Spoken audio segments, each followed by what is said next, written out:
Hello viewers, আসসালামু আলাইকুম। Welcome back to my channel Muktaz kitchen.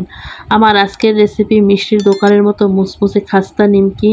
এই নিমকিটা বানানো একদমই সহজ, মাত্র কয়েকটি উপকরণে এই নিমকিটা বানিয়ে নিতে পারবেন।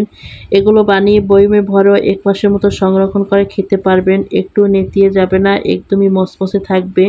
এই নিমকিগুলো খেতে খুবই টেস্টি লাগে। বিকেলে চায়ের আড্ডার সাথে খেতে কিন্তু এটা দারুণ লাগে। তো বন্ধুরা, আশা করছি আমার আজকের সহজ রেসিপিটি আপনাদের অন্য সহজ রেসিপির মতো ভালো লাগবে। যদি রেসিপি ভালো লেগে থাকে তাহলে অবশ্যই একটি লাইক দিয়ে সম্পূর্ণ ভিডিওটি দেখে নেবেন। তাহলে চলুন রেসিপিটি দেখে নেই। প্রথমে নিমকির জন্য একটা ডো তৈরি করে নিব। সেই জন্য একটি মিক্সিং বলে নিয়ে নিচ্ছি আমি 1.5 কাপ পরিমাণে ময়দা। তবে আপনারা এখানে নিমকিটা আটা দিয়েও করে নিতে পারবেন, কিন্তু ময়দা দিয়ে করলে কিন্তু নিমকিটা বেশি ভালো হবে। এখন এর ভিতরে দিয়ে দিচ্ছি আমি 1 চামচ কালো জিরা। এবার দিয়ে দিচ্ছি আমি 1.5 টেবিল চামচ চিনি। তবে চিনিটা আপনি যদি মনে করেন বাদ দিবেন তাহলে বাদ দিতে পারেন, কিন্তু মিষ্টির দোকানে বা বেকারিগুলোতে কিন্তু সামান্য চিনি ব্যবহার করা হয় এই নিমকিতে। এবার দিয়ে দিচ্ছি আমি স্বাদ মতো লবণ। সব শুকনো উপকরণগুলো খুব হাত দিয়ে ভালো করে মিশিয়ে নিয়েছি। শুকনো উপকরণগুলো খুব ভালো করে হাত দিয়ে মিশিয়ে নেওয়ার পর এখন এর ভিতর দিয়ে দিচ্ছি আমি 2 টেবিল চামচ তেল। এবারে তেলের সাথে সব কিছু খুব ভালো করে মিশিয়ে নিচ্ছি, যাতে ময়দার সাথে তেলটা খুব ভালো করে মিশে যায়। যখন দেখবেন ময়দা হাত দিয়ে এভাবে মুঠো করলে মুঠো হয়ে যাচ্ছে, আবার চাপ দিলে ভেঙে যাচ্ছে, তখন বুঝতে হবে তেলের সাথে কিন্তু ময়দাটা খুব ভালো করে মিশে গেছে। এবার এর মধ্যে আমি নর্মাল তাপমাত্রার পানি দিয়ে দিব।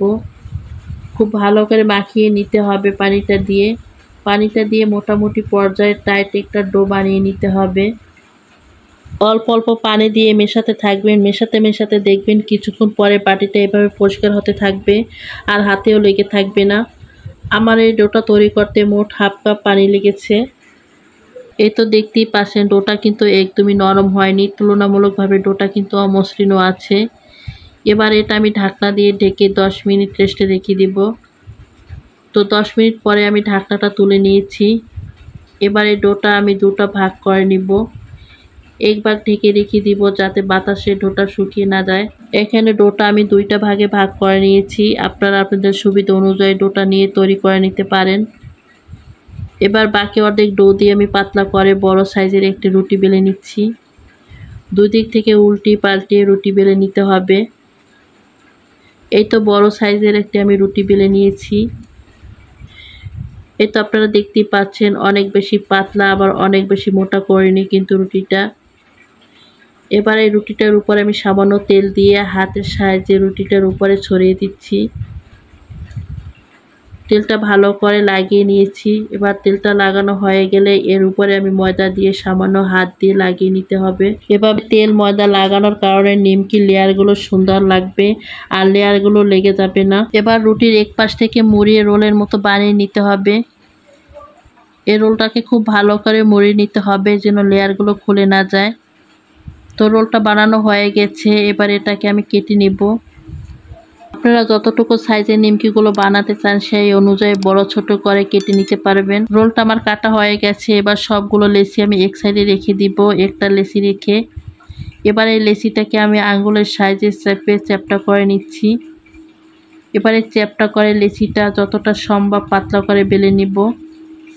তবে আপনারা ইচ্ছা করলে ছোট ছোট লেচি কেটে রুটির মতো বানিয়ে তারপর নিমকিগুলো বানাতে পারবেন, কিন্তু এভাবে বানালে নিমকিগুলোর লেয়ারগুলো ভালো হবে আর নিমকিগুলো খাস্তা হবে। এই তো যতটা সম্ভব পাতলা করে ছোট্ট একটি রুটি বেলে নিয়েছি। তো বেলা হয়ে গেলে এই ছোট্ট রুটিটার উপরে সামান্য আমি তেল আর ময়দা দিয়ে নিচ্ছি।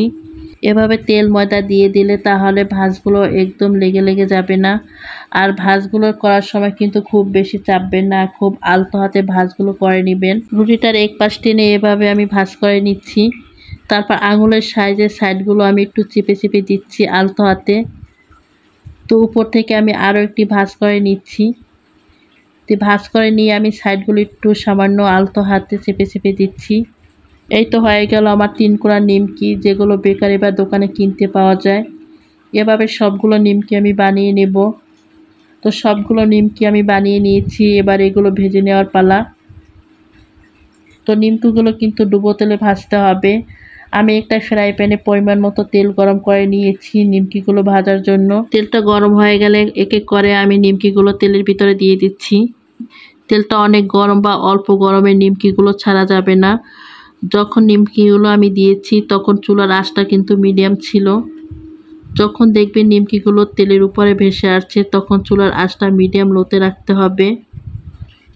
তো প্রথমে কিন্তু সাদা থাকবে, তারপর এটা আস্তে আস্তে কালার চলে আসবে, কিন্তু তাপটা থাকবে লোতে।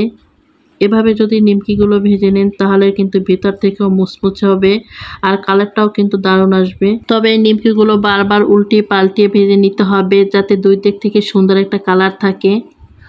আমার এই নিমকিগুলো সুন্দর করে ভাজা হয়ে গেছে আর সুন্দর একটা কালারও চলে আসছে। এবার এটা আমি তেল ঝরিয়ে তুলে নিব। আর বাকি যে নিমকিগুলো আছে সেগুলো আমি একইভাবে ভেজে নিব। এই তো খুবই সহজে তৈরি হয়ে গেল দোকান বা বেকারির মতো মুসমুসে খাস্তা নিমকি। এভাবে করে যদি নিমকিগুলো বানিয়ে নেন আর একইভাবে যদি ভেজে নেন তাহলে অনেক দিন ধরে মুসমুসে থাকবে নিমকিগুলো। তো কতটা দারুণ লাগছে দেখতে, দেখেই বোঝা যাচ্ছে যে কতটা কুড়মুড়ি হয়েছে এই নিমকিগুলো। আলতো করে চাপ দিলে কিন্তু গুড় গুড় করে ভেঙে যাচ্ছে। আর এই মুখে দিলে বুঝতে পারবেন এটা খেতে কতটা মজার হয়েছে। তো বন্ধুরা, আমার আজকের এই দোকান বা বেকারের মতো খাস্তা নিমকিগুলো কেমন হয়েছে সেটা অবশ্যই আমাকে কমেন্ট করে জানাবেন। আর আমার এই রেসিপিটির কোনো অংশ যদি আপনার কাছে এতটুকু ভালো লেগে থাকে তাহলে অবশ্যই লাইক শেয়ার করে দিবেন। আমার চ্যানেলটি যদি সাবস্ক্রাইব করা না থাকে তাহলে অবশ্যই সাবস্ক্রাইব করার পাশেই থেকে যাবেন। তো বন্ধুরা, আজকে এ পর্যন্তই। সবাই ভালো থাকবেন, সুস্থ থাকবেন, সবাই সবার জন্য দোয়া করবেন। আল্লাহ হাফেজ।